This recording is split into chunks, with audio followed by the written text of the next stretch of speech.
Have you ever had something happen and you have a reaction that is super inflated? And when you look back, you're like, wow, that was a really inflated reaction. Me too. And you were probably triggered. So that's what we're going to talk about today. We're talking about our triggers and having our triggers become our training. So it's interesting. Triggers come from trauma. And let's define trauma. Trauma is the lack of ability to cope into a situation so that it negatively affects our brain and our lives moving forward. So traumas are very interesting because there's like the big T traumas and the little t traumas. And it's very interesting because traumas are a very overwhelming experience and they differ per person. Like one person could be very traumatized by an event and the same event could not cause trauma to another person. And we'll talk about that in more detail. I think it's very interesting because Dr. Gottfield says that trauma is the #1 disruptor of hormones. So it not only disrupts our hormones, it affects our immune system, it affects our minds, it affects our relationships, and our ability to move forward in different ways. And that's what we're talking about. So first of all, traumas, triggers, all of those things, it's part of the human experience, and we all have them. And unfortunately, that's part of being human. The little t traumas, which are like more, the big T traumas are more like a car accident or a rape or something that is very dramatic. The interesting thing and sometimes the more challenging things are the little t traumas. So the little t traumas are the ones that are not so obvious. And so it makes them harder to define. That was what really affected my life when I was in a domestic abuse marriage for 22 years. Just the constant messages and the constant you're not enough and I, get ignored if I tried to bring up conflict really made me struggle as far as the little t traumas and really did affect me. And that was, again, what part of my story that led me to the psych ward and part of my journey. And you can hear all about it in the first 8 episodes. So let's talk about another story about little t traumas. And as you know, I'm a life coach and a hypnotherapist. And so in hypnotherapy, it's really interesting to see how those little t traumas or those little t things manifest in our lives. For example, if I had a client, Christy, and she's like, I want a better relationship with my sister Amy, but I'm really struggling with it. So we work through it on the cognitive side, the life coaching side, and then I do hypnotherapy. And again, hypnotherapy just allows us to relax and go a little bit more internal and be more suggestible, but we can go more internal and remember the things that led us to believe certain thoughts. And so during hypnotherapy, we find out that when she was in junior high, her mom automatically asked Amy, like, how's your day? But she didn't do that with Christy in junior high because Christy was going through a hard time and she didn't want to make it worse. And she knew that Christy liked to process more quietly and she was more of a journaler. But what Christy did is she came up with this belief that she wasn't as important as her sister or her sister was more loved. And then she found evidence for that throughout the rest of her growing up time. And that is what was inhibiting her relationship with her sister. And so it's very interesting because it doesn't have to be this huge thing. It's just a belief that happens that negatively is affecting, like in Christy's case, moving forward with what she wants. And she wants a closer relationship with her sister, Amy. So that's a really interesting thing of how those little t traumas can affect how we want to move forward. So it's really about real or perceived threats on our body. And a lot of it has to do with like energy and emotions that get locked in our body. And it can be very challenging. They really find out that childhood adverse experiences can lead to an increase of mental health challenges as an adult. So those adverse childhood experiences, those feelings don't just go away. And so doing that preventative medicine and working through those childhood traumas is so important because they come up at some point. It's just a matter of when. So triggers are basically what I talked about in the beginning. It's larger reactions that match the situation. It could be also intrusive memories that create the same physical experience that what we had during that time. And it affects our bodies. And it's so interesting how energy is stored in our body and emotions. And so like for me, I didn't process anger with my destructive marriage that I had previously. And so what I was getting was a lot of neck pain and shoulder pain. And I didn't connect that was related, and those physical pains. And anger was a forbidden emotion back then. So I never really got to feel that feeling and process it. Then I read the book, The Mind Body Prescription by Dr. Starno. And that was about 2 years ago. And it really made that connection. It explained what I needed to do. So I just processed that emotion of anger, and my chronic neck and shoulder pain that I'd probably had, gosh, for as long as I can remember, went away. And so it's very interesting how those emotions and those little T traumas and how they affect our bodies. Very interesting. But really, I think it's important that we see triggers as an opportunity for growth, because they're telling us where we still need to work on ourselves and our souls and our internal selves. I think it really needs to start with this idea that things happen. We can either have the victim mentality that things happen to us, and they do, but there's also a thought that could be very helpful that things happen for us. And that means that anything that happens, any challenging thing, God has no desire to waste additional pain or to have you redo the pain over and over. And there can be healing involved. And so when we have this idea that things happen for us and that our biggest challenges actually can become our passions or where our healing needs to be, it's a different outlook and a way different way to look at things. Because it's not really what happens to us that is the trauma and the trigger, but it's what we make it mean. So what do we do with our traumas? What do we do with our triggers? Let me give you some ideas. Well, when you have a severe trauma, and I would say, like, if you go back and think about it and you're like triggered to like an 8, 9, or 10, like really triggered, really, really feel it, it's very important to see a specialist, a therapist. I would absolutely encourage EMDR. And again, that's eye movement desensitization.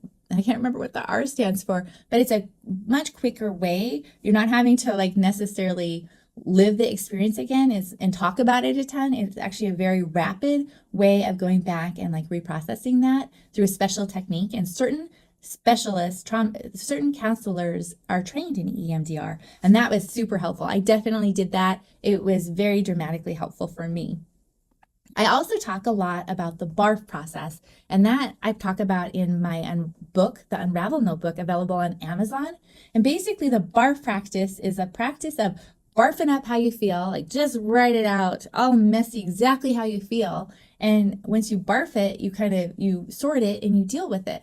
And it's just a system of processing through traumas and through triggers that helps you redo it. And really the big thing with that, and anytime we do that, is after we barf it and feel it, we really have to look at our experiences with kindness and curiosity. And remember, our emotions are information. There's not necessarily bad or good emotions for the most part. It's information, and we need to honor that, and we need to honor our feelings. That doesn't mean we live by our feelings and react by our feelings. We actually need to process it and choose and decide what we need to do with it. But the reactions is never very helpful if it's just a reaction. So see a specialist, the BARF process. In the moment, you can do a breathing technique, which actually helps calm the vagus nerve. And that's, again, you breathing in for 4 seconds, holding for 2 seconds, and breathing out slowly for 8 seconds. And I could do this breathing technique anytime I was triggered, and it wasn't very noticeable. Another one is just making sure you pause and leave the situation. If it's like a 5, and leave the conversation temporarily. If you're feeling like a 5 or a 10 on the emotion scale of 0 to 10, it's not going to serve anyone or the experience if we're at that stage, because it's very hard to think in a conflict resolution way or actually hear each other. So it doesn't serve us. But it's so important that we do go back and we actually deal with the conflict or deal with those situations. And the last thing is life coaching and hypnotherapy. And that's why I do it and I'm passionate about it, is because as a life coach, we deal with the cognitive side and we work through it. But then in hypnotherapy, we can get into the subconscious and figure out the part that decided to come up with this, belief or this story that's no longer serving us, and we can change that. And that's why I do that and help people in that way. And if there was a memory that came up during this episode, I really encourage you to decide when you're going to take 10 minutes out to process this, do the BARF process, or choose to schedule time with a therapist. And you can always go to betterhelp.com and work through that, because we are more than our traumas, and we can choose to let our triggers show us our training areas. And that's so important. So that is our journey. So live brighter 1% at a time, and I believe in you. Make it a great day. Are you a chronic people pleaser? Do you overgive, overfunction, pretty kind, and you're just tired, or maybe even a little bit resentful? Or are you wondering, like, wow, is this all to life? Is this how it works? Because I kind of feel like I'm going through the motions. Well, that's what the Unravel Notebook is for. It's 61 days to unravel our thinking, beliefs, and live a life intentionally as we connect closer with God, ourselves, and others so we can be more confident and live brighter in this world. So Shelley would come home from work after a long day, and she had just picked up her two kids. One was 3 years old and the other one was only 8 months old. And she'd get home and her husband had gotten there a couple hours earlier. He was enjoying a beer and watching TV. And Shelley would feel irritated because she'd hear the TV and she'd see him relaxing again. And she started thinking of all the things she had to do, starting with dinner. And this pattern had gone on for the last couple of years, and she was feeling herself pull away, feeling bitter, feeling lonely, and the result was they were growing farther apart. And it was just a rinse and repeat. So what can we learn from this? Well, today we're going to talk about patterns. Last week we talked about seasons in our life, and understanding seasons and patterns is huge and really, really important. And so that's what we get to talk about today. When I talk about patterns, specifically, we're talking about our relationship dances that we have. So I'm focusing on relationships, but it can work with anything like our friendships, our work relationships. It also can be relevant to the patterns we have with ourselves. And I might touch base on that a little bit later. So our brain loves patterns. That's just the way it is. Just accept it because it gets comfortable, and patterns is just a way for it to know what to do. It helps it to not have to program and put so much effort in. So it conserves energy. So our brain loves patterns and will try to keep the patterns because it doesn't care about our growth. It just cares about conserving energy and keeping us alive. So we have to remember that patterns are going to be a very common thing, and it's just how our brain works. So that's the first thing, is just know we all have them. And then when we're in a relationship pattern that isn't serving us and we're feeling yucky about it, the first thing is to recognize the pattern. And that's huge, because the thing about patterns is they kind of can be like merry-go-rounds or like the hamster wheel. We just kind of get on them and rinse and repeat and keep going. And we don't even realize, and then years go by. And then we're wondering, like, why don't I even like this person? Things like that. And so it's really important to understand that we all have patterns going on, whether we recognize them or not. So understanding our patterns and how they relate to different relationships in our life is huge. Our patterns with our loved one, our patterns with maybe our parents, our patterns with our friends. Like we could have a pattern with our parents where, we try to tell them something, but they always say, oh, you're going to be okay. It's all good. So there's always patterns going on, but it's great to recognize, oh, when this happens, then this happens. This is how I feel. And this is what goes on. And we just rinse and repeat. And that's a pattern. So recognize the patterns and really understanding like, this isn't working for me. I don't really like this, is huge. Tony Robbins talks about, if you guys haven't heard of Tony Robbins, I suggest looking him up. And he's really one of the greatest self-development people, and he's been around for a long time in this space. But he really talks about how recognizing patterns in economics and business is huge and key to thriving, and even with self-development, recognizing patterns. So again, pattern recognition can play a really key role in our lives. So recognize patterns. And then the second one is watching for the repeating patterns from childhood. Because the wild thing is if we have unsolved things in our brain from childhood, or if we have comfortable patterns from childhood, we will naturally repeat them.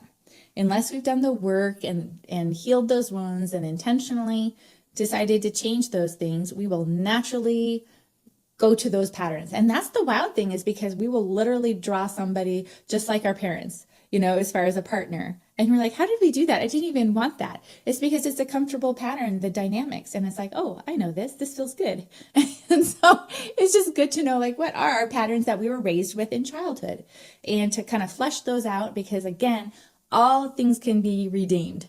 And I tell my kids, I'm like, your childhood is like a bunch of marbles, and some of those marbles are really sucky, and you just have to like understand them and then realize that you're not going to repeat them. But if you don't study the marble, that's where you're going to run into problems. And if you don't make peace with the marble, even the marble you don't like, then that's where it's going to cause problems. And I laugh because we really do have a love blueprint where, like, And they're all different, but that's patterns we developed within childhood. And so the love blueprint for one person could be, oh, the loving thing is for a man to provide for his wife and for the wife to stay home, and that, and we make this pattern and she does all the work and this and that. And that's love. So she could have that blueprint, and he could have a blueprint that's like, oh, our blueprint, my blueprint is, we work together and da da da da. And if we're not working together, then that doesn't work. And so they're coming with two blueprints and two patterns. And so really understanding those are patterns, those are blueprints, and deciding intentionally what we want our patterns to be. Because if we don't decide intentionally, we just fall into the same old patterns from our past. Pretty amazing.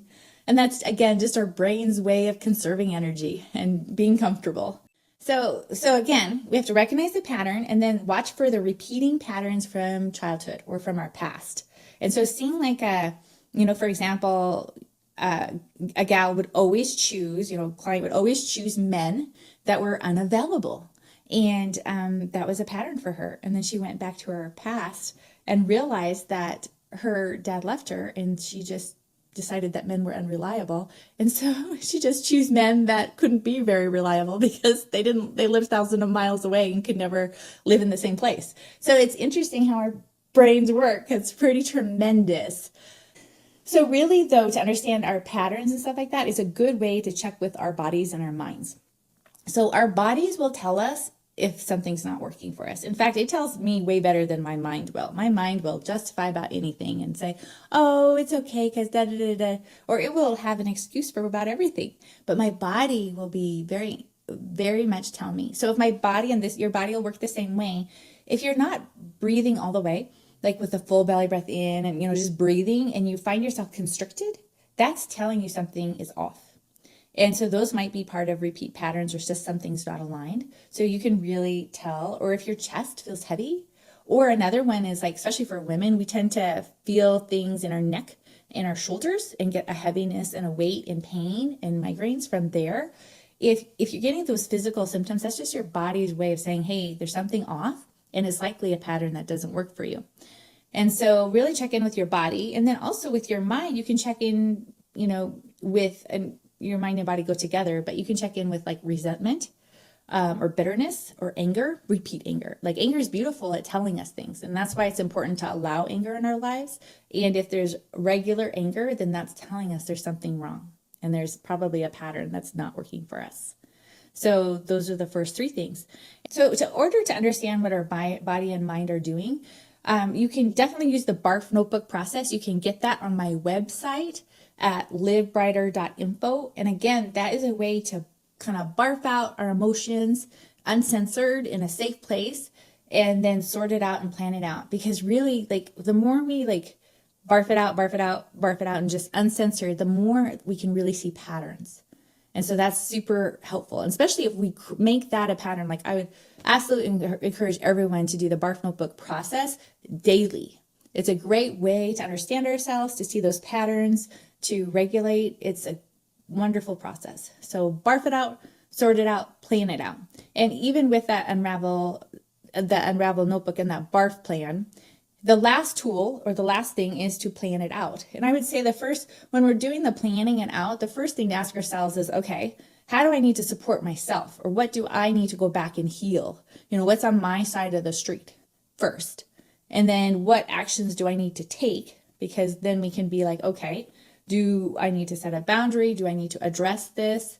What does that look like? So really we can change the dance, but we got to change by changing ourselves first, changing our dance steps first. And then we can work to create a dance that benefits both of us. And it's important to know that it does need to benefit both of us, because it's really important to know that you are made in God's image. You're unique. You're made with your own ways. And so is whoever you're with. And it really doesn't honor God if you're the one suffering all the time and not working together to really encourage and build each other up. If it's not a give and take, that is not how relationships work well. And so it's really important to make room and know that you need to, if this isn't working for you, then that's important. So again, knowing what to do to change the dance, and that's the fourth step. So we talked about recognizing the pattern, number 1, 2, watching for repeat patterns from childhood, 3, make sure we're checking into our mind and body to understand what it's telling us as far as what patterns aren't working for us. And 4th, plan it out and figure out how to support ourselves and then what actions we need to take. But today we're going to talk about how we can support our younger version of us that is also playing a part in the pattern development. So if you're able and safe to close your eyes, then do it. If you have a piece of paper by you, then definitely grab it so you can jot this down, because I'm going to ask you a question and you really need to put down the first thing that comes to your mind. So let's get started. I want you to just start by just taking a deep breath in, and I want you to breathe out slowly. And take a deep breath in and breathe out slowly. And if you need to close your eyes during this time, then do it. But I want you to just ask yourself, what is the pattern in your life right now that doesn't feel good? And I want you to jot down or think about the first thing that comes to your mind. Okay, and if you have the time right now, then you can continue to do this exercise, if not, come back to it. So now that you've identified it, I want you to just ask yourself, just go inside and turn your eyes inward and just ask yourself, first of all, identify what is the pattern. This happens, this happens, this happens, this happens. So that's the pattern. Then ask yourself, where has this happened before? You know, how long has this happened with whatever's going on? Where has this happened before? And identify that. And then I want you to do that again. Where has this pattern happened even before that? And I want you to just keep doing it until you can get to your earliest memory of this pattern. And then I want you to just think about what that younger version of you was experiencing that started the creation of this pattern. Who was there? What was going on? What were you feeling, thinking, and experiencing that made you come up with the idea that this pattern needed to come into existence? Now, I want you to just go to that younger version, the earliest version you can remember that had this pattern. I want you to give your younger version what it needed at the time, but it wasn't getting. It could be safety, it could be a hug, it could be some encouraging words. So just take a moment and give your younger version what you needed at that time and you weren't getting.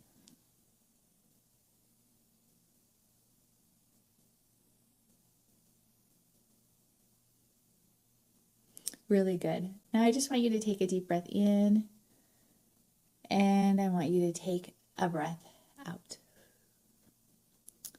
So I would encourage you to just do this until you can really get some clarity on when this pattern started and really support that younger version. Because once you break that off, then it's a lot easier to deal with the here and now and the pattern that's going on now.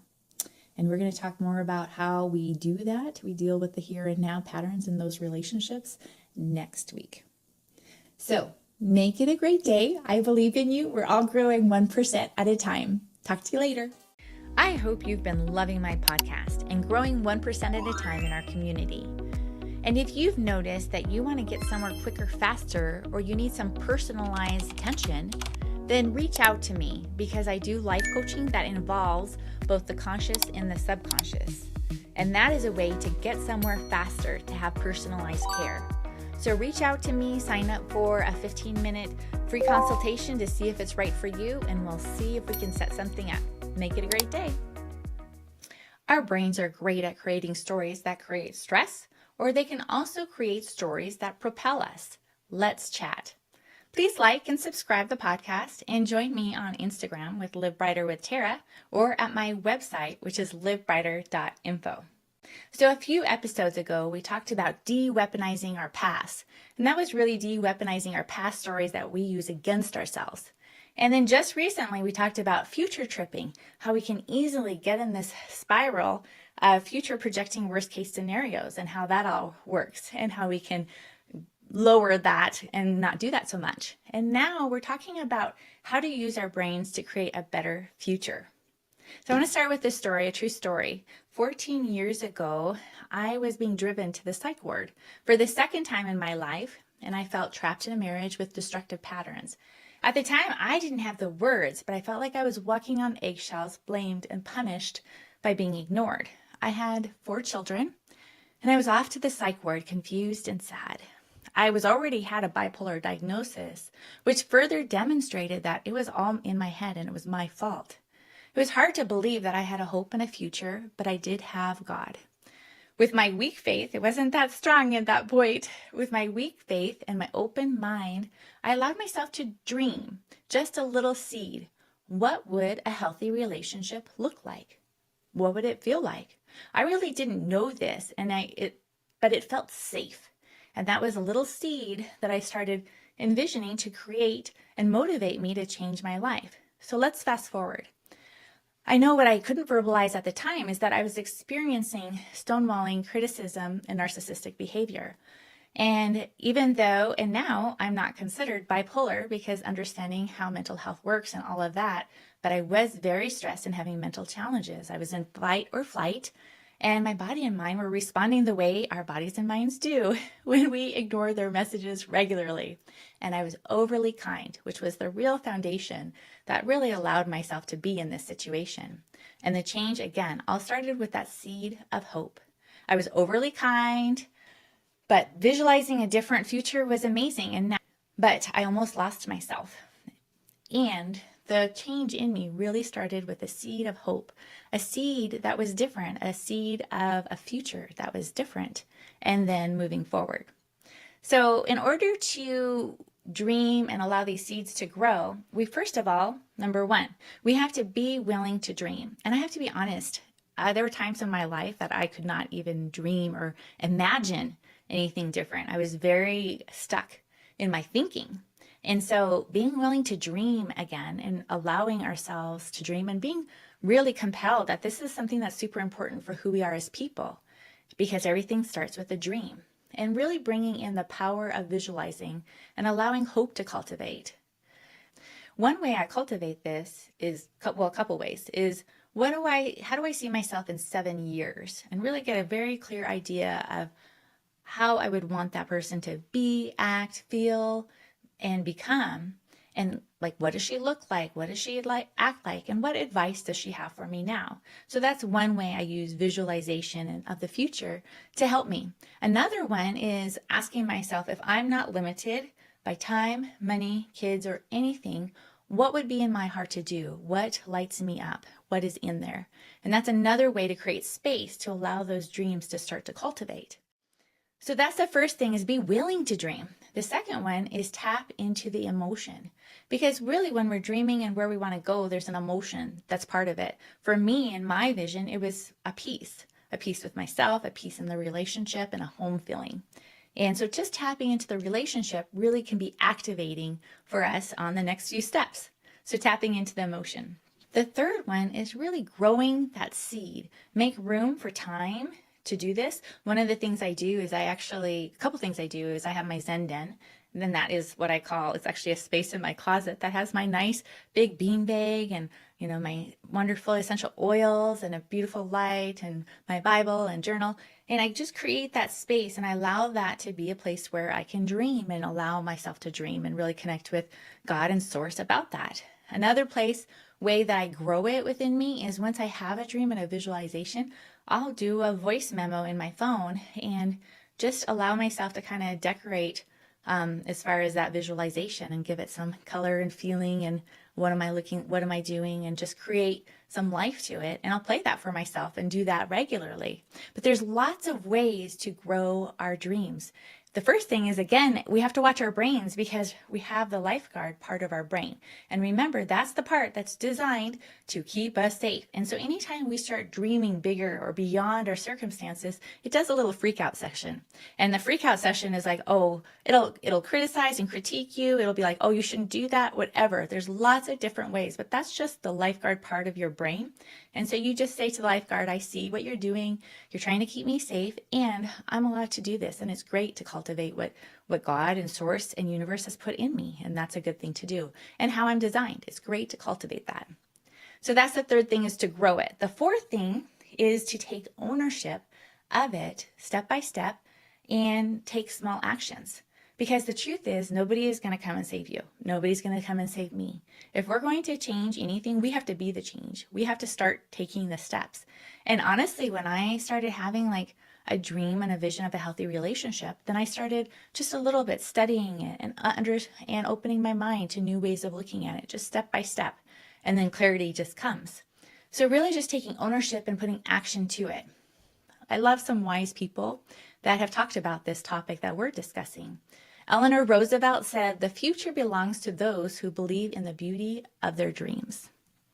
And then I like Oprah Winfrey. She says, "You become what you believe." And that's so true. So we got to allow ourselves to believe good things, believe our potential, believe that God created you to do something amazing, however that looks. And it all looks differently.